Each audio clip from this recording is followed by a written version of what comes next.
नमस्कार मित्रों, जय हिंद, वंदे मातरम। अध्ययन इंफोटेनमेंट के बिहार स्पेशल सेगमेंट में मैं चंद्रवर्धन आपका हार्दिक अभिनंदन करता हूं। आज हम लोग देखने वाले हैं आधुनिक बिहार का इतिहास पार्ट 3। पार्ट 1 और पार्ट 2 हम लोग देख चुके हैं, लेकिन बीच में दादाजी की दुखद मृत्यु के कारण मैं लगभग 1 महीने से वीडियो नहीं बना पाया, उसके लिए क्षमा प्रार्थी हूं। आज से हमारा वीडियो पुनः शुरू हो रहा है और यह लगातार अब पीपीएससी तक जारी रहेगा, ठीक है, और आगे भी जारी रहेगा। तो आइए शुरू करते हैं आप आज का अपना वीडियो। और मैं चंद्रवर्धन एक बार फिर आपका स्वागत करता हूं अध्ययन इंफोटेनमेंट पे।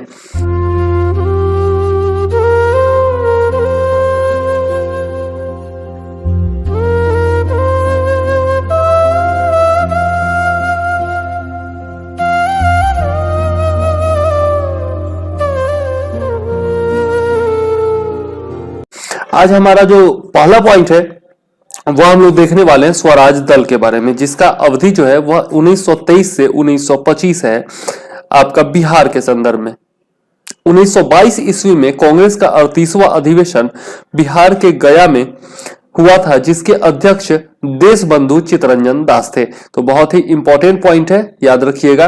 कांग्रेस का 38वां अधिवेशन बिहार के गया में हुआ था, जिसके अध्यक्ष देश बंधु चितरंजन दास थे। 1922 में यह अधिवेशन हुआ था। वैसे बिहार में मैं बता दूं कि टोटल 3 अधिवेशन हुए थे कांग्रेस के, जिसके बारे में हम लोग आगे देखने वाले हैं। इस अधिवेशन में कांग्रेस के द्वारा विधायिका का बहिष्कार करने का निर्णय लिया गया। मतलब कि कांग्रेस चाहती थी कि उसके कोई सदस्य जो है वह विधानसभा या फिर विधान परिषद के चुनाव में भाग न ले, परंतु मोतीलाल नेहरू और चितरंजन दास इत्यादि विधायिका में भाग लेने के पक्ष में थे। इसलिए चितरंजन दास तथा मोतीलाल नेहरू ने 1923 ईस्वी में इलाहाबाद में कांग्रेस खिलाफत स्वराज पार्टी, जिसे स्वराज दल भी कहा जाता है, उसकी स्थापना की। तो यहां से इंपॉर्टेंट पॉइंट बनता है कि किन्होंने स्थापना की, कब स्थापना की, ठीक है, और कहां स्थापना की, ठीक है, याद रखिएगा। इसके अलावा 2 और महत्वपूर्ण पॉइंट है कि स्वराज दल के अध्यक्ष जो थे वह CR दास थे तथा महासचिव जो थे वह मोतीलाल नेहरू थे। बहुत ही इंपॉर्टेंट पॉइंट है, पूछा जा चुका है कई बार बहुत सारे एग्जाम्स में, तो याद रखिएगा, ठीक है। आगे देख लेते हैं। डॉक्टर राजेंद्र प्रसाद, सी राजगोपालाचारी, वल्लभ भाई पटेल, डॉक्टर अंसारी, MG रंगा इत्यादि नेता जो कि नॉन रेडिकल ग्रुप से थे, वो गांधी जी के रचनात्मक कार्यों जैसे चरखा चलाना, सूत काटना, नशीले पदार्थों का विरोध करना, अस्पृश्यता का त्याग करना इत्यादि जारी रखना चाहते थे, ठीक है। तो ये नेता जो थे वो नॉन रेडिकल ग्रुप से संबंधित थे, याद रखिएगा। बिहार में फरवरी 1923 ईस्वी में स्वराज दल की शाखा का गठन हुआ था। बहुत ही इंपॉर्टेंट पॉइंट है, पूछा जा सकता है कि बिहार में स्वराज दल की शाखा का गठन कब हुआ, तो फरवरी 1923 में हुआ था। और इसके नेता कौन बने थे, तो श्री कृष्ण सिंह नेता बने थे। और पहली बैठक जो हुई थी वह 2 जून को पटना में हुई थी, 2 जून 1923 को पटना में। आगे देख लेते हैं। नवंबर 1923 में हुए विधानसभा चुनाव में 8 सीट तथा विधान परिषद चुनाव में 10 सीट स्वराज दल को प्राप्त हुई थी। स्वराज दल का बिहार में कोई खास प्रभाव वैसे नहीं पड़ा और दिसंबर 1923 ईस्वी तक बिहार में इसकी विफलता स्पष्ट हो चुकी थी और 1925 ईस्वी तक यह जो है पूर्णतया अप्रभावी हो गया था। तो इसीलिए 1923 से लेकर के 1925 ईस्वी तक इसका अवधि मैंने ऊपर लिखा था, ठीक है। अब कुछ पॉइंट हैं जो कि इंपॉर्टेंट है। तो अगस्त 1923 ईस्वी में बनारस में हिंदू महासभा के अधिवेशन की अध्यक्षता स्वामी श्रद्धानंद ने की थी। बहुत ही इंपॉर्टेंट पॉइंट है, पूछा जा चुका है, तो याद जरूर रखिएगा। क्योंकि 1923 का ही घटना था, इसलिए मैंने यहाँ पे लिख दिया है, ठीक है। स्वराज पार्टी के प्रमुख कार्यों के बारे में देख लेते हैं अब। तो केंद्रीय विधानमंडल में 1919 ईस्वी के अधिनियम की जांच करने के लिए स्वराज दल ने मूडी मैन समिति की नियुक्ति करवाई थी। यह इनका प्रमुख कार्य था। और इससे एक क्वेश्चन यह भी बन गया कि मूडी मैन समिति का क्या कार्य था, तो 1919 के अधिनियम की जांच करना। विट्ठल भाई पटेल को सेंट्रल लेजिस्लेटिव असेंबली के अध्यक्ष बनवाने में भी इनका महत्वपूर्ण योगदान था स्वराज दल का। कपास पर लगने वाले उत्पाद शुल्क की समाप्ति तथा नमक कर में कटौती करवाने में भी इनकी महत्वपूर्ण भूमिका रही थी। इसके अलावा श्रमिकों की स्थिति में सुधार करने एवं मजदूर संघों की सुरक्षा हेतु कानून के निर्माण में भी इनका योगदान रहा था। 1928 ईस्वी में बहुमत के बावजूद अंग्रेजी सरकार के द्वारा प्रस्तुत पब्लिक सेफ्टी बिल का विरोध इन्होंने किया था, जिसे भारतीय गुलामी विधेयक नंबर 1 कहा जाता है। ठीक है, तो ये जो है आपके स्वराज दल के कुछ प्रमुख कार्य थे, जो कि आपका पीटी में भी पूछा जा सकता है और मेंस में भी पूछा जा सकता है। ठीक है, तो याद रखिएगा। आगे देख लेते हैं, नेक्स्ट पॉइंट है हमारा साइमन कमीशन का बहिष्कार, जो कि 1928 ईस्वी में हुआ था। 1919 ईस्वी के भारत शासन अधिनियम की समीक्षा करने के लिए 8 नवंबर 1927 को सर जॉन साइमन की अध्यक्षता में एक 7 सदस्यीय आयोग का गठन किया गया था, जिसे साइमन कमीशन के नाम से जाना जाता है। तो इंपॉर्टेंट पॉइंट है, याद रखिएगा। क्यों गठन किया गया था? तो 1919 ईस्वी के भारत शासन अधिनियम की समीक्षा करने के लिए। कब किया गया था? तो 8 नवंबर 1927 को किया गया था। अध्यक्ष कौन थे? तो सर जॉन साइमन थे। और कितने सदस्य इसमें थे? तो 7 सदस्य थे। और यह भी इंपॉर्टेंट है कि सभी सदस्य जो थे वो अंग्रेज थे, इसलिए कांग्रेस ने इसे श्वेत कमीशन का नाम दिया था। तो बहुत सारे कमीशन आए थे, तो क्वेश्चन पूछा जा सकता है कि किस कमीशन को कांग्रेस ने श्वेत कमीशन का नाम दिया था? तो यह था साइमन कमीशन। याद रखिएगा। इस कमीशन का कार्य इस बात की संस्तुति करना था कि भारतीयों को और अधिक संवैधानिक अधिकार कैसे प्रदान किए जाए और इसका स्वरूप कैसा हो। मतलब अगर संवैधानिक अधिकार भारतीयों को देना है तो किस प्रकार से देना है और क्या क्या अधिकार देना है, यह संस्तुति करना जो है इस कमीशन का कार्य था। कांग्रेस ने दिसंबर 1927 ईस्वी के मद्रास अधिवेशन में इसके बहिष्कार का निर्णय लिया, जिसकी अध्यक्षता M.A. अंसारी ने की थी। तो साइमन कमीशन के बहिष्कार का निर्णय कांग्रेस के किस अधिवेशन में लिया गया था? तो मद्रास अधिवेशन में। कब? तो 1927 ईस्वी में। और अध्यक्षता किसने की थी? तो M.A. अंसारी ने की थी। पूछा जा सकता है। 3 फरवरी 1928 को साइमन कमीशन के सभी सदस्य बंबई पहुंचे, जिसके विरोध में काले झंडे दिखाए गए, हड़ताल आयोजित किए गए तथा साइमन वापस जाओ के नारे लगाए गए थे। लेकिन सबसे महत्वपूर्ण घटना हुई थी लाहौर में, जहां पर अंग्रेजी सैनिकों के द्वारा लाठीचार्ज किया गया, जिसमें घायल होने से लाला लाजपत राय जी जिनको grand old man of India कहा जाता है, उनकी नवंबर 1928 में मृत्यु हो गई थी। और मरते वक्त लाला जी ने ऐतिहासिक कथन कहा था कि मेरे ऊपर किया गया एक एक वार ब्रिटिश साम्राज्य के ताबूत की आखिरी कील साबित होगा। तो यहां से कुछ इंपॉर्टेंट क्वेश्चंस बनते हैं, याद जरूर रखिएगा। ठीक है, आगे देख लेते हैं। बिहार में अनुग्रह नारायण सिन्हा के नेतृत्व में एक सर्वदलीय बैठक का आयोजन कर साइमन कमीशन के बहिष्कार की योजना बनाई गई थी। ठीक है, और 12 दिसंबर को आयोग के पटना तथा 24 दिसंबर को रांची पहुंचने पर इसके विरुद्ध प्रदर्शन हुए थे, काले झंडे भी दिखाए गए थे। तो साइमन कमीशन के विरोध में भी बिहार का योगदान रहा था। मई 1930 ईस्वी में साइमन कमीशन की रिपोर्ट प्रकाशित हुई तथा इसी के आधार पर लंदन में गोलमेज सम्मेलन का आयोजन किया गया था। तो मई 1930 में रिपोर्ट प्रकाशित हुई थी, यह याद रखिएगा, पूछा जा सकता है। अब देख लेते हैं, इंपॉर्टेंट पॉइंट है, बहुत ही इंपॉर्टेंट पॉइंट है। 17 दिसंबर 1928 ईस्वी को भगत सिंह जी, चंद्रशेखर आजाद जी तथा राजगुरु जी ने मिलकर लाला लाजपत राय पर लाठी चार्ज करने का आदेश देने वाले पुलिस अधीक्षक सैंडर्स की लाहौर में हत्या कर दी थी। और इसी सैंडर्स की हत्या के आरोप में लाहौर कॉन्स्पिरेसी केस में भगत सिंह जी को और राजगुरु जी को फांसी की सजा सुनाई गई थी। ठीक है, याद रखिएगा। आगे देख लेते हैं बिहार सोशलिस्ट पार्टी के बारे में। तो बिहार सोशलिस्ट पार्टी का जो गठन था वो गंगा शरण सिन्हा, राम वृक्ष बेनीपुरी और रामानंद मिश्रा इत्यादि ने मिलकर किया था। कब किया था? तो 1931 ईस्वी में। बहुत ही इंपॉर्टेंट पॉइंट है, याद रखिएगा कि बिहार सोशलिस्ट पार्टी का गठन किन्होंने किया था? तो गंगा शरण सिन्हा, राम वृक्ष बेनीपुरी और रामानंद मिश्रा ने किया था। 1934 ईस्वी में पटना के अंजुमन इस्लामिया हॉल में बिहार सोशलिस्ट पार्टी की औपचारिक स्थापना हुई थी। यह भी इंपॉर्टेंट पॉइंट है, याद रखिएगा। औपचारिक स्थापना भी पूछा जा सकता है और गठन भी पूछा जा सकता है। ठीक है, और यह और भी ज्यादा इंपॉर्टेंट पॉइंट है कि इसके अध्यक्ष जो थे वो आचार्य नरेंद्र देव थे, जबकि सचिव कौन थे? तो जयप्रकाश नारायण थे। यह भी याद रखने लायक पॉइंट है। ठीक है, तो याद रखिएगा। बिहार समाजवादी दल के अन्य सदस्यों में कौन कौन शामिल थे? तो राम वृक्ष बेनीपुरी, गंगा शरण सिन्हा, योगेंद्र शुक्ला, अब्दुल बारी, कर्पूरी ठाकुर और बसावन सिंह इत्यादि जो है वो प्रमुख थे। कांग्रेस सोशलिस्ट पार्टी से इसका तालमेल रहा तथा इसने किसानों एवं मजदूरों को संगठित करने और राजनीतिक स्तर पर सचेत करने में महत्वपूर्ण योगदान भी दिया था। इसके अलावा 1942 ईस्वी के भारत छोड़ो आंदोलन में भी इनकी गतिविधियां व्यापक रही और इन नेताओं ने सर्वस्व त्याग का ज्वलंत आदर्श देशवासियों के समक्ष प्रस्तुत किया था। ऐसे ही उद्देश्यों से प्रेरित एक अन्य संगठन भी था जिसका नाम था फॉरवर्ड ब्लॉक और उसके संस्थापक सुभाष चंद्र बोस थे। तो यहां से क्वेश्चन बन सकता है कि फॉरवर्ड ब्लॉक के संस्थापक कौन थे, तो सुभाष चंद्र बोस जी थे। 20 अक्टूबर 1940 ईस्वी को बिहार प्रांतीय फॉरवर्ड ब्लॉक की कार्यकारिणी की बैठक पटना में हुई थी। यह भी इंपॉर्टेंट पॉइंट है, पूछा जा सकता है। इसके अलावा नेक्स्ट पॉइंट भी बहुत इंपॉर्टेंट है कि पटना युवक संघ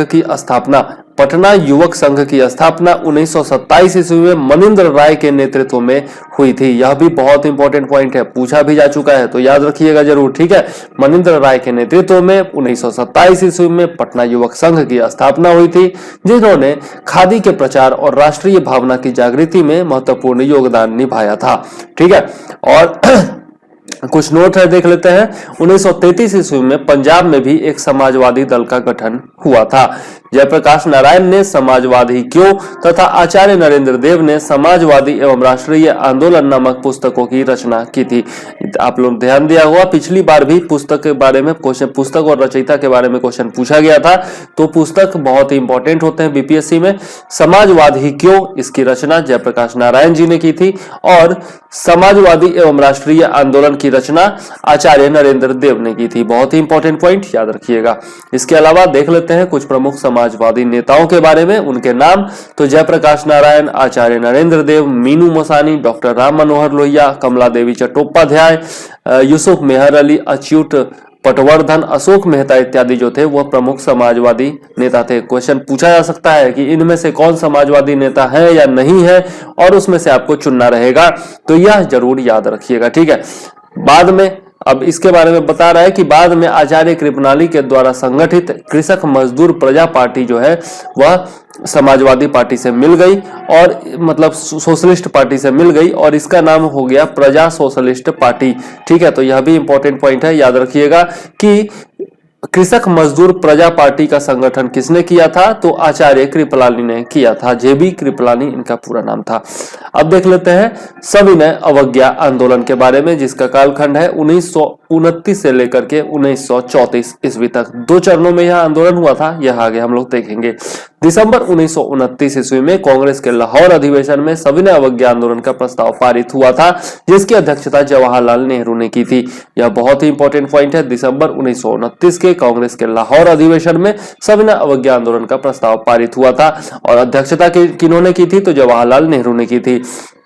इसी अधिवेशन में पूर्ण स्वराज का प्रस्ताव भी पारित हुआ था, और 26 जनवरी को स्वाधीनता दिवस मनाने का फैसला हुआ था। तो यह भी बहुत इंपॉर्टेंट पॉइंट है, याद रखिएगा, ठीक है। यह अधिवेशन बहुत ही ज्यादा इंपॉर्टेंट है, कई बार इससे क्वेश्चन पूछा जा चुका है, और यहीं से हमारा क्वेश्चन निकल के आता है कि 26 जनवरी को ही हमारा संविधान लागू क्यों किया गया था, ठीक है। तो 26 जनवरी को ही स्वाधीनता दिवस मनाने का फैसला किया गया था, ठीक है। और 26 जनवरी 1930 को जो है वह पहली बार स्वाधीनता दिवस मनाया गया था, ठीक है। तो इसीलिए 26 जनवरी को संविधान लागू अपना किया गया था, फाइनल, ठीक है। इसके अलावा देखते हैं तो 26 जनवरी 1930 को बिहार में भी स्वाधीनता दिवस मनाया गया था। 12 मार्च 1930 ईस्वी को अपने 78 सहयोगियों के साथ गांधी जी ने साबरमती से लेकर दांडी तक की यात्रा की थी, तथा 6 अप्रैल 1930 ईस्वी को नमक कानून का उल्लंघन कर सत्याग्रह की शुरुआत की थी, ठीक है। तो यह भी इंपॉर्टेंट पॉइंट है, याद जरूर रखिएगा, ठीक है। 12 मार्च 1930 ईस्वी को यात्रा की शुरुआत हुई थी। 78 सहयोगियों के साथ गांधी जी ने यात्रा की थी, यह भी पूछा जा चुका है, ठीक है। कहां से कहां तक यात्रा की, तो साबरमती से दांडी तक की यात्रा की, और 6 अप्रैल 1930 ईस्वी को नमक कानून का उल्लंघन करके यात्रा सत्याग्रह की शुरुआत की थी, ठीक है। तो यह बहुत ही इंपॉर्टेंट पॉइंट है। बिहार में नमक सत्याग्रह का आरंभ कब हुआ था, तो 15 अप्रैल को हुआ था। कहां से हुआ था, तो चंपारण और सारण जिलों में नमकीन मिट्टी से नमक बनाकर किया गया था। यह भी बहुत इंपॉर्टेंट पॉइंट है बीपीएससी के लिहाज से, ठीक है, याद रखिएगा।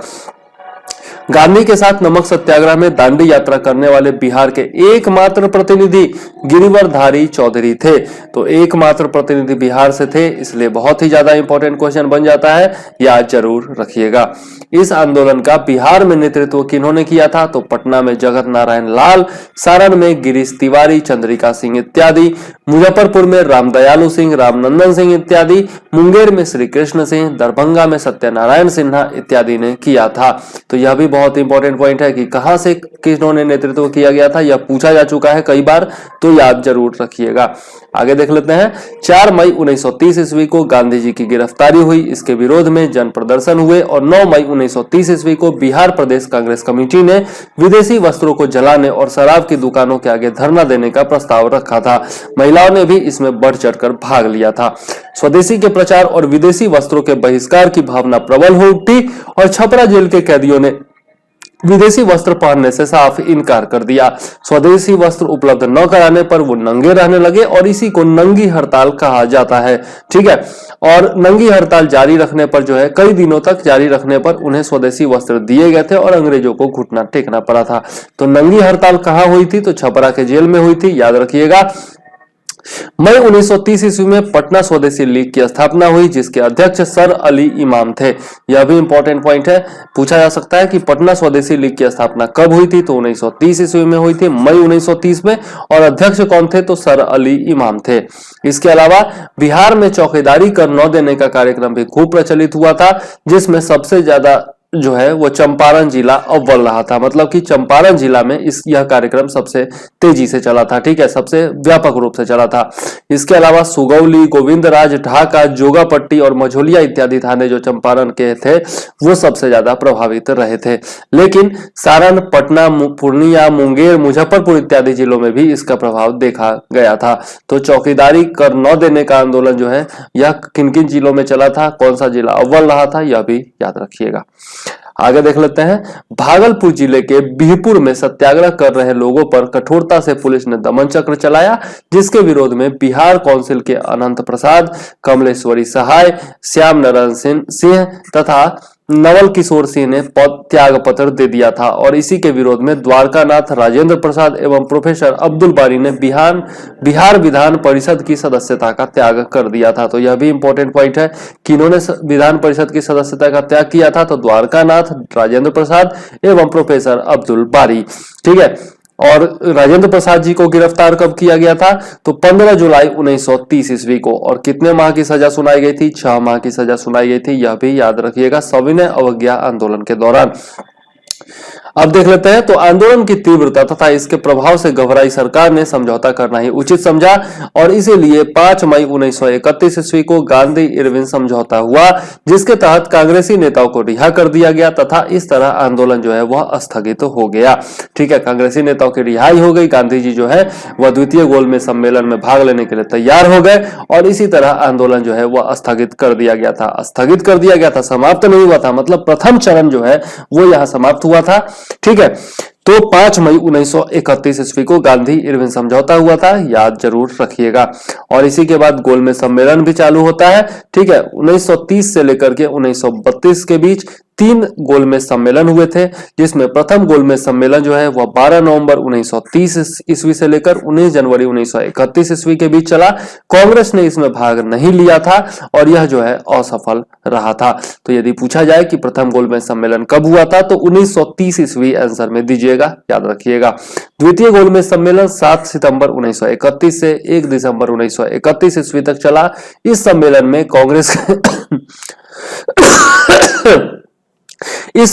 में कांग्रेस के एकमात्र प्रतिनिधि के रूप में गांधी जी ने भाग लिया था।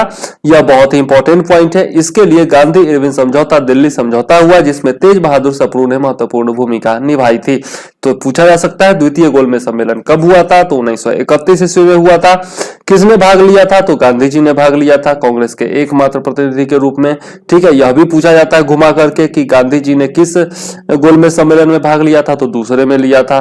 ठीक है, और गांधी इरविन समझौता में किसने महत्वपूर्ण भूमिका निभाई थी? तो तेज बहादुर सप्रू ने महत्वपूर्ण भूमिका निभाई थी। यह भी क्वेश्चन पूछा जा चुका है, याद रखिएगा। ठीक है, और यह भी पूछा जा सकता है कि इस समय ब्रिटेन के प्रधानमंत्री जो थे वो रैमजे मैकडोनाल्ड थे, भारत सचिव जो थे वो सैमुअल हॉक थे तथा भारत के वायसराय लॉर्ड वेलिंगटन थे। तो यह भी इंपॉर्टेंट पॉइंट है, याद रखिएगा तीनों पॉइंट। ठीक है, आगे देख लेते हैं।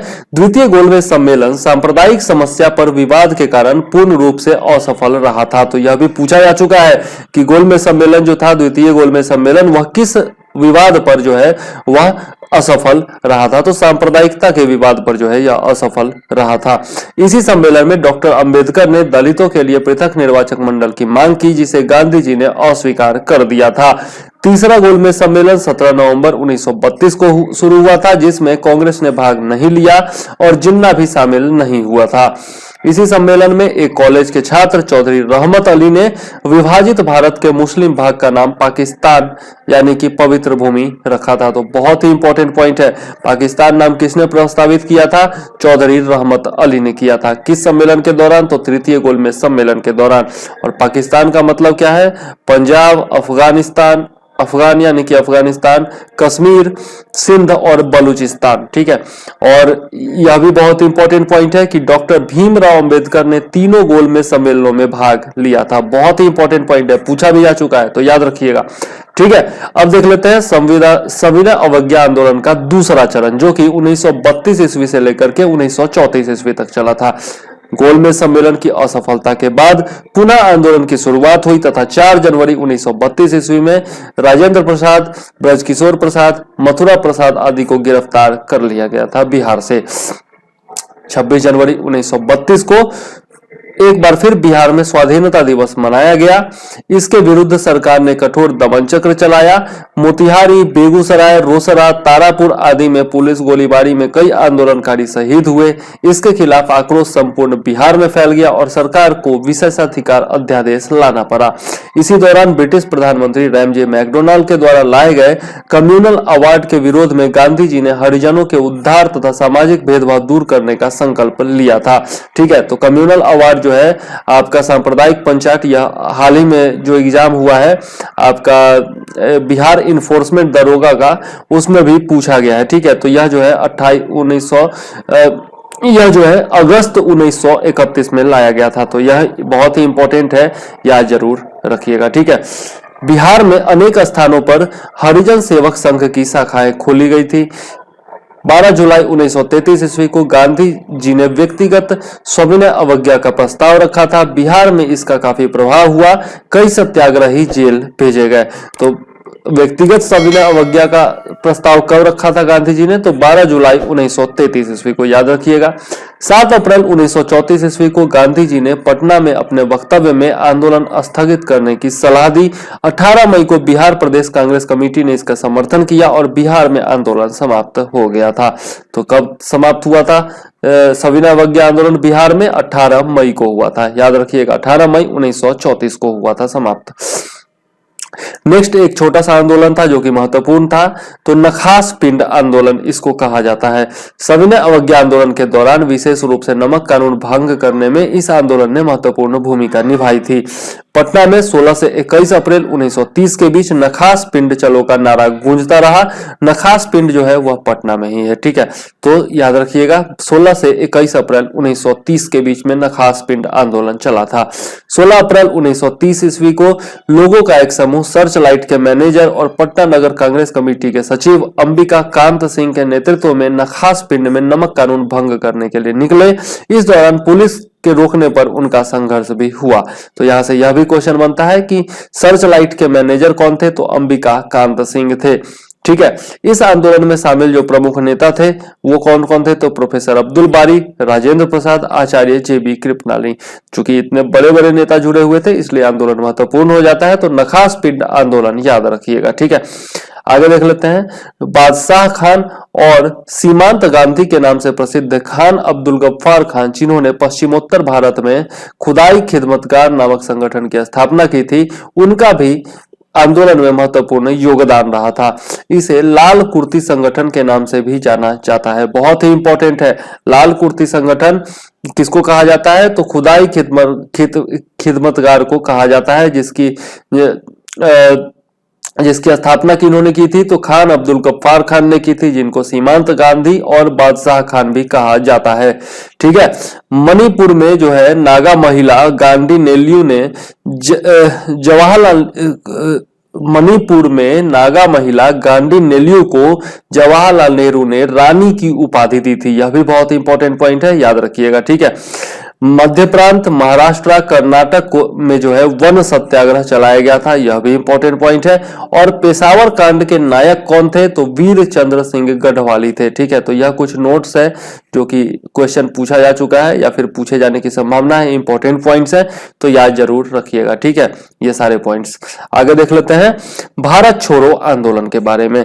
तो मार्च 1942 ईस्वी को, मार्च 1942 में ब्रिटिश प्रधानमंत्री विंस्टन चर्चिल ने ब्रिटिश संसद में घोषणा की कि द्वितीय विश्व युद्ध की समाप्ति के बाद भारत को औपनिवेशिक स्वराज्य यानी कि डोमिनियन स्टेटस प्रदान किया जाएगा।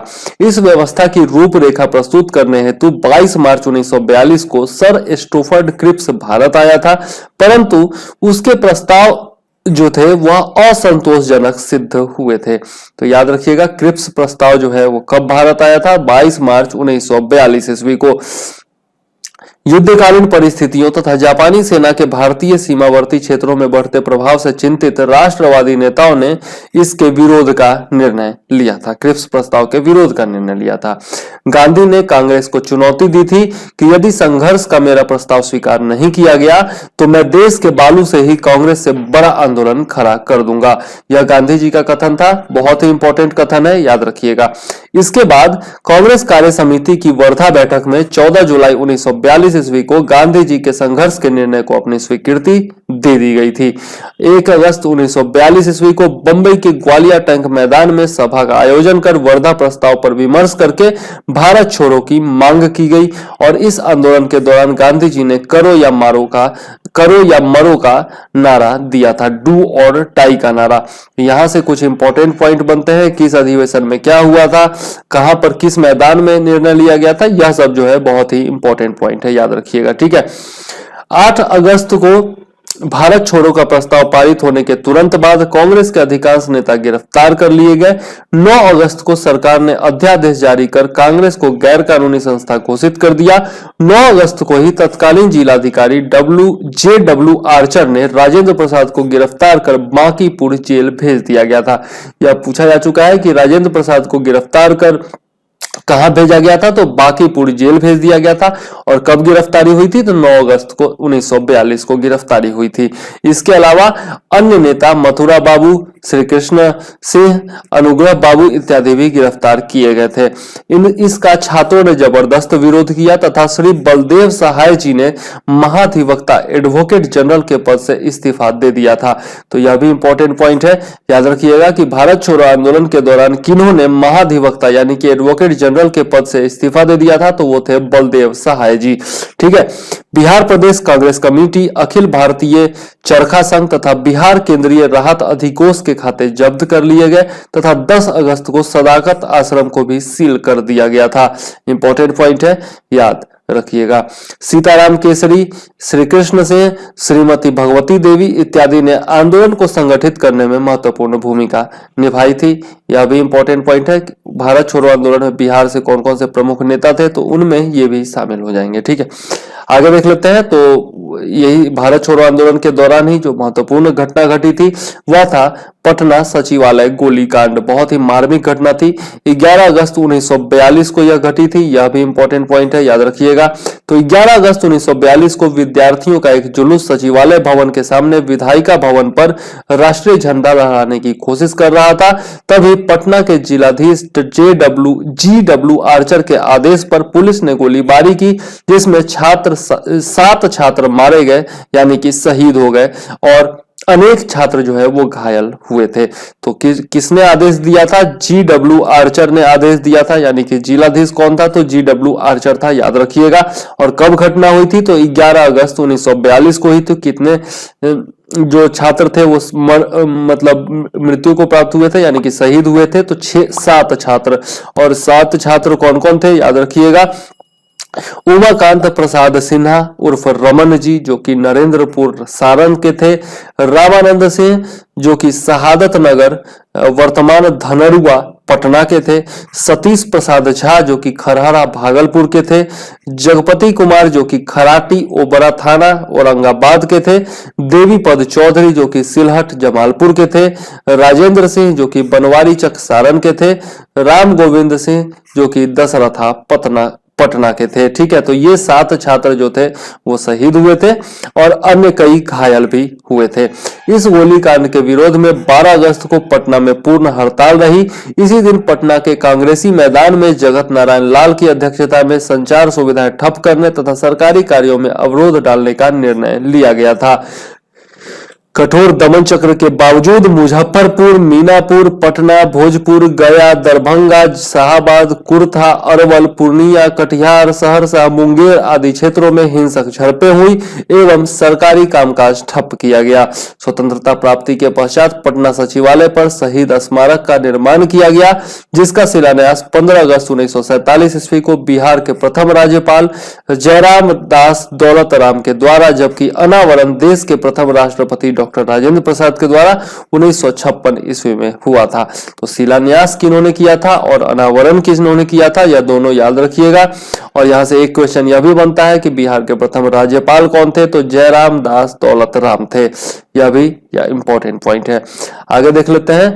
तो अन्य अनेक स्थानों पर आंदोलन के दौरान संघर्ष हुए थे, जिसमें आगे देख लेते हैं। तो सिवान थाने पर राष्ट्रीय झंडा लहराने की कोशिश में फूलेना प्रसाद श्रीवास्तव पुलिस के गोली के शिकार हुए। सारण में जगलाल चौधरी के द्वारा पुलिस थाना जला दिया गया।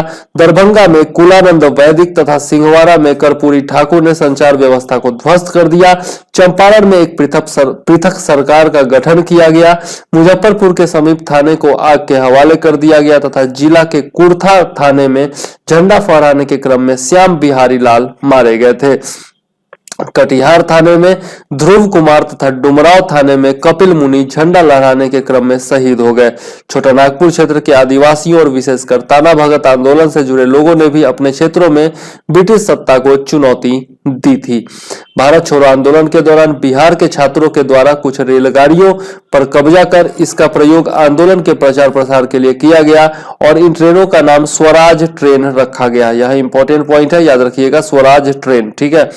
पलामू, हजारीबाग, हाजीपुर, मुजफ्फरपुर, सीतामढ़ी और दरभंगा के क्षेत्रों में कई स्थानों पर क्रांतिकारी सरकारें संगठित कर ली गई। शांति देवी के नेतृत्व में महिलाओं के एक जुलूस में पुलिस हमारा भाई है का नारा लाठीचार्ज के विरोध में लगाया गया। तो यहाँ पर नेतृत्व किन्होंने किया था? शांति देवी ने किया था। इंपॉर्टेंट है, याद रखिएगा। जमशेदपुर स्थित टिस्को एवं डालमिया नगर स्थित रोहतास इंडस्ट्रीज के मजदूरों ने भी आंदोलन में सक्रिय योगदान दिया था। तो रोहतास इंडस्ट्रीज कहाँ स्थित था? तो डालमिया नगर में स्थित है, यह भी याद रखिएगा। आंदोलन के दौरान बिहार में 15,000 से अधिक लोग बंदी बनाए गए। 8783 लोगों को सजा हुई, 134 व्यक्ति शहीद हुए और 362 घायल हुए थे। तो कितना व्यापक आंदोलन था, यह आप यहाँ से आंकड़े से समझ सकते हैं। आजाद दस्ता के बारे में देख ले तो भारत छोड़ो आंदोलन के शुरू होते ही जयप्रकाश नारायण को गिरफ्तार कर हजारीबाग स्थित सेंट्रल जेल भेज दिया गया था, लेकिन 9 नवंबर 1942 ईस्वी को दीपावली की रात अपने साथियों रामानंद मिश्र, योगेंद्र शुक्ल, गुलाब चंद्र गुप्त, सूरज नारायण सिंह तथा शालिग्राम के साथ वो जेल की दीवार लांघकर भागने में सफल हुए थे। तो इंपॉर्टेंट है, आजाद दस्ता के कौन कौन से सदस्य थे, याद जरूर रखिएगा।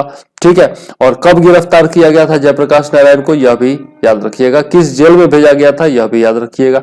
यहां से भागकर जयप्रकाश नारायण ने नेपाल में शरण ली तथा अपने सहयोगियों कार्तिक प्रसाद एवं बृजकिशोर प्रसाद सिंह के साथ मिलकर उन्होंने आजाद दस्ता का गठन किया था। तो सदस्य कौन कौन थे? जयप्रकाश नारायण हो गए जो कि मुख्य सदस्य हो गए, इसके अलावा कार्तिक प्रसाद एवं बृजकिशोर प्रसाद सिंह।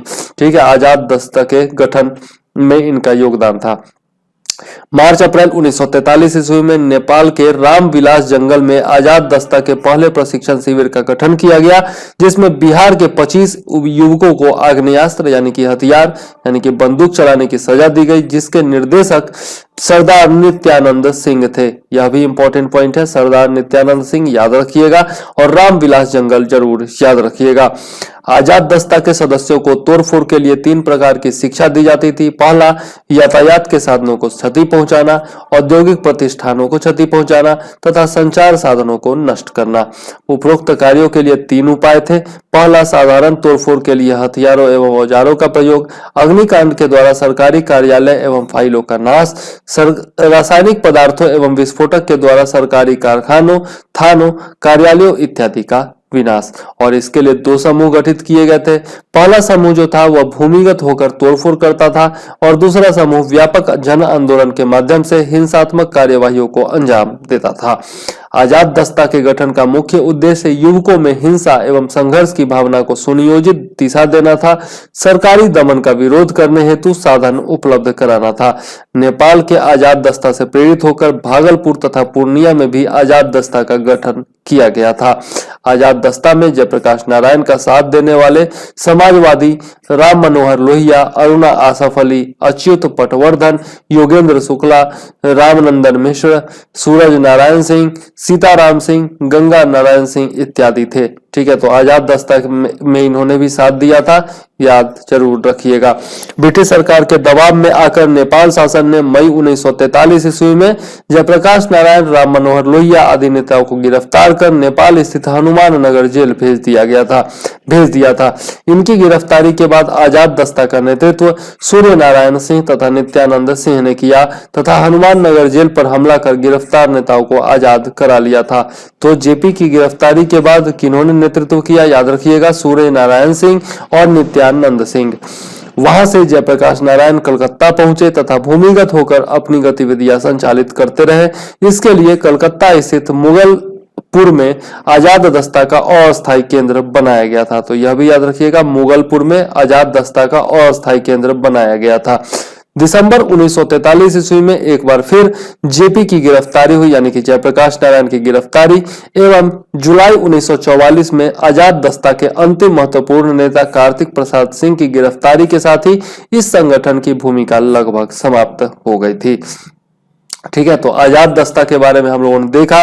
मेंस में भी यदि क्वेश्चन पूछा जाता है कि भारत छोड़ो आंदोलन में या फिर भारतीय स्वतंत्रता आंदोलन में आजाद दस्ता की भूमिका के बारे में बताइए, तो ये पॉइंट्स आप लिख सकते हैं आसानी से। ठीक है, आगे देख लेते हैं। सियारा या फिर जेपी का भूमिका यदि पूछा जाता है कि भारतीय स्वतंत्रता आंदोलन में जयप्रकाश नारायण की भूमिका बताइए, तो उसमें भी यहाँ से पॉइंट जो है आप लिख सकते हैं। ठीक है, आजाद दस्ता से आगे देख लेते हैं सियाराम दल के बारे में। तो जयप्रकाश नारायण की गिरफ्तारी के पश्चात बिहार के क्रांतिकारी गतिविधियों को सियाराम सिंह ने आगे बढ़ाया था। उन्होंने धन संचय, शस्त्र चलाने के प्रशिक्षण, सरकार के प्रतिरोध तथा जन संगठन निर्मित करने हेतु सियाराम दल का गठन किया था। इंपॉर्टेंट पॉइंट है, याद रखिएगा। इस दल का प्रभाव भागलपुर, मुंगेर, किशनगंज, बलिया, सुल्तानगंज, पूर्णिया आदि जिलों में था। बिहपुर क्षेत्र में सियाराम दल के द्वारा समानांतर सरकार की स्थापना की गई थी। यह भी इंपॉर्टेंट है कि कहां पर समानांतर सरकार की स्थापना सियाराम दल के द्वारा की गई, तो बिहपुर में। ठीक है, और यह भी पूछा सकता है घुमा करके कि बिहपुर में समानांतर सरकार की स्थापना किसने की, तो सियाराम दल ने की थी। इस दल के प्रमुख नेता कौन थे, तो सियाराम सिंह, नित्यानंद सिंह तथा पार्थ ब्रह्मचारी इत्यादि। ठीक है, तो इन तीनों का नाम याद रखिएगा। आगे देख लेते हैं। तो भागलपुर क्षेत्र में सक्रिय कुछ अन्य क्रांतिकारी दलों में महेंद्र गोप दल तथा परशुराम दल प्रमुख हैं। ठीक है, तो ये दोनों दल जो है वो भागलपुर में सक्रिय थे, तो याद रखिएगा। ठीक है, अब देख लेते हैं भारत स्वतंत्रता की प्राप्ति की ओर। द्वितीय विश्व युद्ध की समाप्ति के बाद 1945 ईस्वी में इंग्लैंड में हुए चुनाव में लेबर पार्टी विजयी रही तथा नए प्रधानमंत्री क्लीमेंट एटली ने यह घोषणा की कि सत्ता हस्तांतरण की प्रक्रिया जून 1948 तक पूर्ण कर ली जाएगी।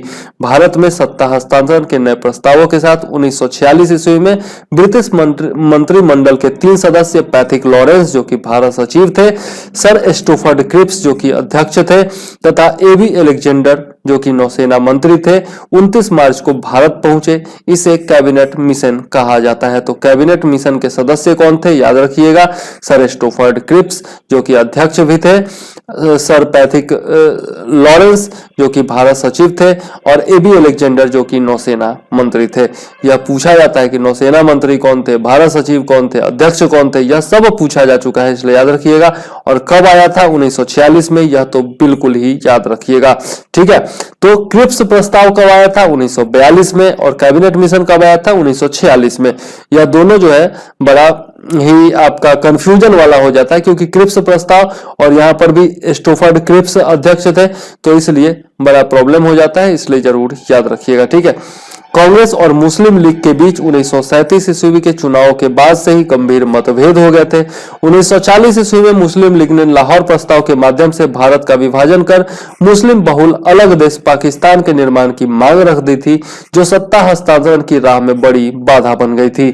जुलाई 1938 में बिहार के कई हिस्सों में सांप्रदायिक दंगे हुए तथा 26 अगस्त 1938 ईस्वी को मुस्लिम लीग ने फिलिस्तीन दिवस मनाया था।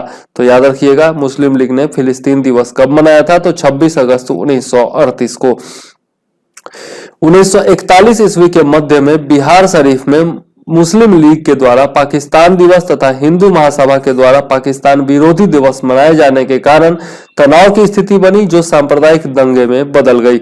1944 ईस्वी में बिहार प्रांतीय मुस्लिम लीग के आदेश पर बिहार में 23 मार्च को उर्दू दिवस तथा पाकिस्तान दिवस मनाया गया तथा 9 से 10 अप्रैल को गया में पाकिस्तान सम्मेलन का आयोजन किया गया, जिसकी अध्यक्षता तत्कालीन बंगाल के प्रधानमंत्री ख्वाजा नजीमुद्दीन ने की थी। तो हो सकता है यहां से क्वेश्चन पूछ लिया जाए, तो ध्यान में रखिएगा, वैसे ज्यादा इंपॉर्टेंट नहीं है। 1946 ईस्वी में बेबल योजना के आधार पर चुनाव हुए तथा पाकिस्तान के मामले पर मुस्लिमों को संगठित कर मुस्लिम लीग मजबूत हुई। तो बेबल योजना जो है 1946 में आई थी, याद रखिएगा।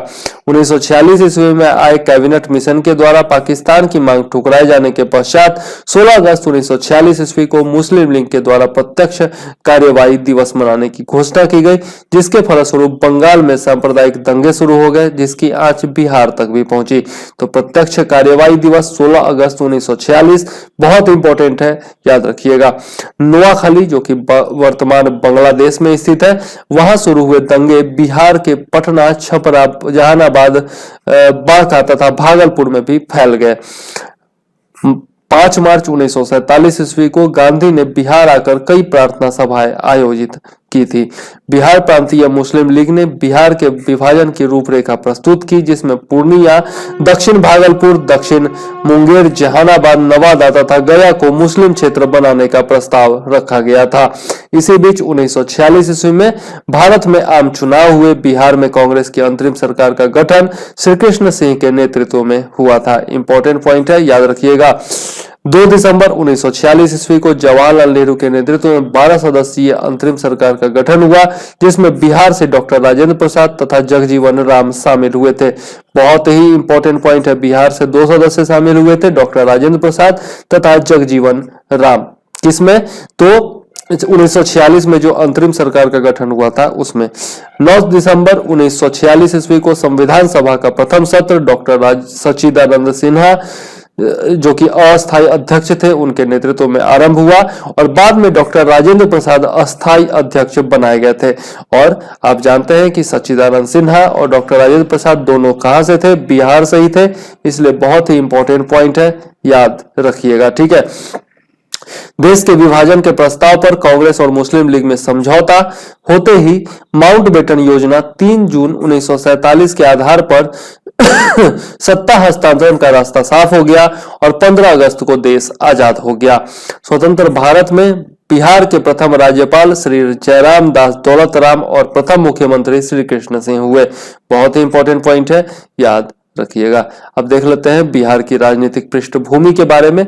तो 1935 ईस्वी में बिहार प्रदेश कांग्रेस अध्यक्ष श्री कृष्ण सिंह की अध्यक्षता में बिहार में कांग्रेस की स्वर्ण जयंती वर्ष धूमधाम से मनाया गया था।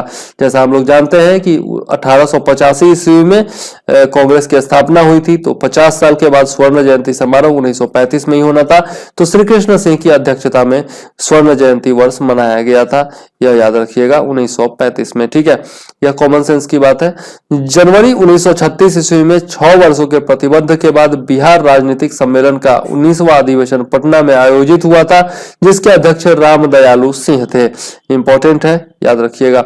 22 से 27 जनवरी 1937 के मध्य बिहार के 152 निर्वाचन मंडल क्षेत्रों में चुनाव संपन्न हुए, जिसमें कांग्रेस के 107 प्रत्याशियों में 98 विजयी रहे। 17 से 18 मार्च 1939 ईस्वी को श्री कृष्ण सिंह जो कि मंत्रिमंडल गठित करने का निमंत्रण मिला, परंतु जब गवर्नर एमजी हैलेट ने विशेषाधिकार का प्रयोग न करने का प्रस्ताव ठुकरा दिया तो उन्होंने सरकार बनाने से मना किया, ठीक है। इसके बाद दूसरी बड़ी पार्टी इंडिपेंडेंट पार्टी के मोहम्मद यूनुस बिहार के पहले प्रधानमंत्री बने। उस समय जो है मुख्यमंत्री को प्रधानमंत्री ही कहा जाता था, इसलिए यहां पर प्रधानमंत्री लिखा है मैंने, ठीक है। तो याद रखिएगा कि बिहार के प्रथम प्रधानमंत्री कौन बने थे, तो मोहम्मद यूनुस बने थे। कब बने थे, तो 1 अप्रैल 1937 को सरकार का गठन हुआ था और उसी दिन ये प्रधानमंत्री बने थे 1937 में। इस सरकार में बहावली, अजीत प्रसाद सिंह तथा गुरु सहाय लाल शामिल थे। यह भी इंपॉर्टेंट पॉइंट है, यह भी याद रखिएगा तीनों का नाम। 21 जून 1937 ईस्वी को वायसराय लिनलिथगो ने आश्वासन दिया कि प्रांतीय मंत्रियों के वैधानिक कार्यों में राज्यपाल हस्तक्षेप नहीं करेंगे। उसके बाद कांग्रेस कार्यकारिणी ने सरकार बनाने का फैसला किया और मोहम्मद यूनुस को त्याग पत्र देना पड़ा था, ठीक है। तो आगे देख लेते हैं कि 20 जुलाई 1937 ईस्वी को श्री कृष्ण सिंह के नेतृत्व में कांग्रेस मंत्रिमंडल का गठन हुआ, जिसमें अनुग्रह नारायण सिंह, डॉक्टर सैयद महमूद, जगलाल चौधरी इत्यादि शामिल हुए थे, ठीक है। तो पहले क्या हुआ कि कांग्रेस तो जीत गई थी और कांग्रेस को सरकार बनाना था, लेकिन जो वहां पर आपके ये वायसराय थे उन्होंने कहा कि नहीं भैया हम तो हस्तक्षेप करेंगे ही। तब कांग्रेस ने उसको अस्वीकार कर दिया और बोला कि भैया हम सरकार ही नहीं बनाएंगे जब आप हस्तक्षेप करेंगे। तो जब सरकार हम बना रहे हैं तो निर्णय मेरा होना चाहिए, जब आप हस्तक्षेप करेंगे तो हम सरकार नहीं बनाएंगे। तो कांग्रेस ने सरकार नहीं बनाया और इस कारण से मोहम्मद यूनुस ने सरकार बनाया, ठीक है। लेकिन जब वायसराय मान गए कि हाँ भैया हम हस्तक्षेप नहीं करेंगे, विशेषाधिकार प्रयोग नहीं करेंगे, तब जो है कांग्रेस मान गई और बोली कि ठीक है भैया तो अब हम सरकार बना लेते हैं और इसी कारण से श्री कृष्ण सिंह के नेतृत्व में सरकार जो है वह बनाया गया। विधानसभा अध्यक्ष जो थे वो राम दयालु सिंह बनाए गए तथा उपाध्यक्ष अब्दुल बारी बनाए गए। यह भी इंपॉर्टेंट है, याद रखिएगा। सितंबर 1939 ईस्वी में भारत को ब्रिटेन के द्वारा द्वितीय विश्व युद्ध में शामिल करने के विरोध में कांग्रेस ने सरकार से सहयोग समाप्त कर दिया।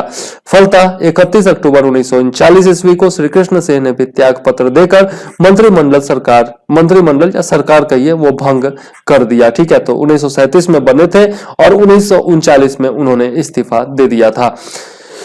अब नेक्स्ट पॉइंट देख लेते हैं, आजादी के बाद बिहार में क्या हुआ। तो 1952 ईस्वी में स्वतंत्र भारत में प्रथम आम चुनाव हुआ। बिहार में कांग्रेस को भारी बहुमत मिला और श्री कृष्ण सिंह के नेतृत्व में नए मंत्रिमंडल का गठन हुआ, ठीक है। यह भी इंपॉर्टेंट पॉइंट है, याद रखिएगा। 1952 से 1967 ईस्वी तक बिहार में कांग्रेस की सरकार रही। इस अवधि में पंचवर्षीय योजनाओं के माध्यम से बिहार में कृषि एवं उद्योगों की निर्णायक प्रगति भी हुई। 1950 ईस्वी में बिहार में जमींदारी प्रथा को समाप्त कर दिया गया और इस काम में श्री कृष्ण बल्लभ सहाय ने महत्वपूर्ण भूमिका निभाई थी। बहुत ही इंपॉर्टेंट पॉइंट है कि जमींदारी प्रथा कब समाप्त हुई और किसने महत्वपूर्ण भूमिका निभाई, तो याद जरूर रखिएगा। 1956 ईस्वी में बिहार की सीमाओं का पुनर्निर्धारण किया गया, जिसके अंतर्गत उत्तर बिहार के पूर्णिया के किशनगंज जिला और दक्षिण बिहार में मानभूम और पुरुलिया के कुछ भाग पश्चिम बंगाल राज्य में मिला लिए गए, ठीक है। तो यह भी इंपॉर्टेंट पॉइंट है। 1956 में क्या हुआ था, वैसे तो पूरे देश में ही सीमाओं का पुनर्निर्धारण किया गया था, तो यहां पर भी जो है आपका बिहार में भी किया गया था, ठीक है। और कुछ भाग जो है बिहार के वो पश्चिम बंगाल को दिए गए थे, तो यहां पर दिया हुआ है, याद रखिएगा, ठीक है। 1961 ईस्वी में श्री कृष्ण सिंह की मृत्यु के बाद विनोदानंद झा मुख्यमंत्री बने। 1963 ईस्वी में कामराज योजना के कारण उन्हें त्याग पत्र देना पड़ा और श्री कृष्ण बल्लभ सहाय मुख्यमंत्री बने थे, याद रखिएगा। बहुत ही इंपॉर्टेंट पॉइंट है, ठीक है। 1960 के दशक में जब ये कामराज योजना क्या है वो देख लेते हैं। तो जवाहरलाल नेहरू जब मर गए थे उसके बाद जो है आपका कामराज योजना लाया गया था। उसके तहत क्या हुआ था कि जितने भी राज्यों में कांग्रेस के मुख्यमंत्री थे अधिकतर को के कामराज ने कहा था कि वो त्याग पत्र दे दे। के कामराज खुद ही तमिलनाडु के मुख्यमंत्री थे, उन्होंने त्याग पत्र दे दिया था अपना, और बहुत सारे कांग्रेस के मुख्यमंत्रियों ने त्याग पत्र दे दिया था ताकि कांग्रेस का संगठन को और ज्यादा मजबूत किया जा सके। ठीक है, उन्होंने कहा कि भैया सत्ता छोड़िए और कांग्रेस को मजबूत करने का काम करिए जमीनी स्तर पर। ठीक है, क्योंकि कांग्रेस का जो धीरे धीरे क्या हो रहा था कि उसका जो लोकप्रियता था वो घटते जा रहा था। ठीक है, तो इसी को बोला जाता है कामराज योजना। और इसी के तहत जब सब मुख्यमंत्री इस्तीफा दे रहे थे तो श्री कृष्ण बल्लभ सहाय भी जो है सॉरी ये श्री कृष्ण ये जो आपके विनोदानंद झा थे, इन्होंने भी जो है अपना इस्तीफा दे दिया और इसी कारण से श्री कृष्ण बल्लभ सहाय जो है वो मुख्यमंत्री बनाए गए। 1960 के दशक में बिहार में कई बार हिंदू मुस्लिम दंगे हुए। रांची हटिया में आपका 1964 ईस्वी में, जमशेदपुर में 1967 ईस्वी में दंगे जो थे वो विनाशकारी रहे। 1966-67 ईस्वी में बिहार जो है वो भयानक अकाल की चपेट में रहा। 1967 ईस्वी में बिहार में छात्र आंदोलन भी हुए। छात्रों पर पुलिसिया कार्रवाई और सरकार के दमन चक्र के कारण 1967 ईस्वी के चुनाव में कांग्रेस पराजित हो गई। विभिन्न गैर कांग्रेसी दलों ने संयुक्त विधायक दल का गठन करके साझा सरकार बनाया और श्री महामाया प्रसाद सिन्हा मुख्यमंत्री बने थे। तो याद रखिएगा कि प्रथम गैर कांग्रेसी जो आपके मुख्यमंत्री थे स्वतंत्रता के बाद बिहार के, वो कौन थे? तो श्री महामाया प्रसाद सिन्हा थे। ठीक है, 1968 ईस्वी में बिहार में पहली बार राष्ट्रपति शासन लागू हुआ था। तो यह भी इंपॉर्टेंट पॉइंट है, क्योंकि पहली बार राष्ट्रपति शासन लागू हुआ था इसलिए 1968 इंपॉर्टेंट है, याद रखिएगा। 1974 ईस्वी में गुजरात के नवनिर्माण आंदोलन से प्रेरित छात्रों का बिहार में भी जन आंदोलन आरंभ हुआ, जिसका नेतृत्व बिहार में बाद में समाजवादी नेता लोकनायक जयप्रकाश नारायण ने भी किया था। 1975 ईस्वी में प्रधानमंत्री इंदिरा गांधी का चुनाव इलाहाबाद उच्च न्यायालय ने अवैध करार दे दिया था। श्रीमती इंदिरा गांधी ने 25 जून 1975 को देश में आंतरिक आपातकाल की घोषणा यानी कि इमरजेंसी की घोषणा कर दी। इंपॉर्टेंट है, याद रखिएगा, 25 जून 1975 तो आपातकाल की घोषणा कर दी। इस दमनकारी व्यवस्था का बिहार में बड़े पैमाने पर विरोध हुआ और इसी क्रम में जयप्रकाश नारायण ने संपूर्ण क्रांति का विचार प्रस्तुत किया था। 1977 ईस्वी में आयोजित आम चुनाव में बिहार में कांग्रेस को एक भी सीट नहीं मिली। नवगठित जनता पार्टी ने कर्पूरी ठाकुर के नेतृत्व में सरकार बनाया। ठीक है 1978 ईस्वी में कर्पूरी ठाकुर के द्वारा आरक्षण लागू करने के विरोध में छात्रों का आंदोलन हुआ। 1979 ईस्वी में तत्कालीन प्रधानमंत्री मोरारजी देसाई ने पिछड़ी जातियों के लिए ओबीसी आरक्षण की समीक्षा हेतु मंडल आयोग का गठन किया। तो मंडल आयोग का गठन कब हुआ था? 1979 ईस्वी में हुआ था। उस समय प्रधानमंत्री कौन थे? मोरारजी देसाई थे। और बिहार के मुख्यमंत्री कौन थे? तो कर्पूरी ठाकुर थे। ठीक है, 1989 ईस्वी में तत्कालीन प्रधानमंत्री वीपी सिंह ने मंडल आयोग की सिफारिशें लागू कर दी। इस फैसले का कड़ा विरोध अग्रणी छात्रों ने किया था। तो मंडल आयोग का सिफारिश लागू कब हुआ? 1989 ईस्वी में। और कब कौन थे प्रधानमंत्री? तो वीपी सिंह थे। 1984 ईस्वी में इंदिरा गांधी की हत्या के पश्चात कई राज्यों में सिख विरोधी दंगे भड़क उठे, जिसका बिहार में भी प्रभाव पड़ा था। 1989 ईस्वी में ही राम जन्मभूमि बाबरी मस्जिद विवाद जो था वह जोर पकड़ने लगा और भागलपुर एवं आसपास के क्षेत्रों में दंगे हुए। 1990 ईस्वी में लालू यादव मुख्यमंत्री बने, जिन्होंने आडवाणी जी की रथ यात्रा रोक दी, जिससे सांप्रदायिक दंगों की आज पटना तक पहुंच गई। 1992 ईस्वी में तथाकथित बाबरी मस्जिद विध्वंस के कारण देश के अनेक भागों में दंगे हुए, लेकिन इस बार बिहार शांत रहा क्योंकि लालू जी बड़े सख्त थे। 1995 ईस्वी में लालू पुनः मुख्यमंत्री बने, लेकिन चारा घोटाले में 1996 ईस्वी में अभियुक्त बनाए जाने के कारण दबाव में उन्होंने त्याग पत्र दे दिया और जाते जाते अपनी पत्नी राबड़ी देवी के हाथों में सत्ता सौंप दी, क्योंकि सत्ता से बाहर रहना तो मंजूर था नहीं, चाहे किसी अनपढ़ गवार को ही क्यों ना बना दे। चलो ठीक है, कोई बात नहीं, संविधान इजाजत देता है तो अच्छी बात है। वर्ष 2000 में बिहार का विभाजन करके और झारखंड राज्य को अलग कर दिया गया। 2005 में जदयू और भाजपा के गठबंधन की सरकार बनी और नीतीश कुमार मुख्यमंत्री बनाए गए। तो यह याद रखिएगा। सन 2000 में बिहार का विभाजन कर झारखंड राज्य अलग किया गया था। 2007 में प्रथम वैश्विक सम्मेलन हुआ। 2010 में प्रथम बिहार दिवस का आयोजन हुआ। 2012 में बिहार शताब्दी वर्ष समारोह हुआ और तब से नीतीश कुमार कुर्सी से चिपके हैं, भले ही गोंद अलग अलग हो। गोंद का मतलब गठबंधन, ठीक है। कभी आपका बीजेपी के साथ बना लेते हैं, कभी आपका चले जाते हैं राजद के साथ, लेकिन कुर्सी से जरूर चिपके हुए हैं, ठीक है। तो यह जो है लास्ट में जो तीनों पॉइंट है 2010, 2007 और 2012, यह बहुत ही इंपॉर्टेंट है, याद रखिएगा, ठीक है। अब आगे और भी कुछ पॉइंट्स बचे हुए हैं जो कि हम लोग पढ़ेंगे नेक्स्ट वीडियो में, ठीक है, जो कि हमारा आधुनिक बिहार का इतिहास का चौथा पार्ट और अंतिम पार्ट होगा, ठीक है। तो आधुनिक बिहार का इतिहास बहुत डिटेल में मैंने जानबूझ करके पढ़ाया है, क्योंकि इससे क्वेश्चन बहुत ज्यादा पूछे जाते हैं, ठीक है। और यदि वीडियो पसंद आया हो तो जरूर लाइक कीजिए, शेयर कीजिए, सब्सक्राइब कीजिए। और हम चूंकि दोबारा बहुत दिनों के बाद शुरू किया हूं, तो आप लोग जरूर इसका थोड़ा सा प्रचार भी कर दीजिए, ताकि और भी लोग जो है वो हमसे जुड़ जाएं। और एग्जाम भी नजदीक है, तो बीपीएससी में सबको लाभ हो यह सुनिश्चित जरूर कीजिए, ठीक है। और नोट्स यदि चाहिए होगा तो 9525360283 पर मुझे मैसेज कर सकते हैं, ठीक है। और नोट्स ले सकते हैं। बिहार स्पेशल टोटल नोट्स जो है आपको 500 रुपए में मात्र मिल जाएगा। बिहार स्पेशल करंट अफेयर्स और टोटल नोट्स, ठीक है। तो इस नंबर पर आप मैसेज कर सकते हैं, व्हाट्सएप मैसेज कर सकते हैं या फिर कॉल भी कर सकते हैं, ठीक है। तो आइए समाप्त करते हैं आज का अपना वीडियो। और मैं चंद्रवर्धन आपका फिर से धन्यवाद अर्पित करता हूं कि आप हमारे चैनल से जुड़े रहे, और हमसे जुड़ने के लिए बहुत बहुत धन्यवाद। जय हिंद, वंदे मातरम।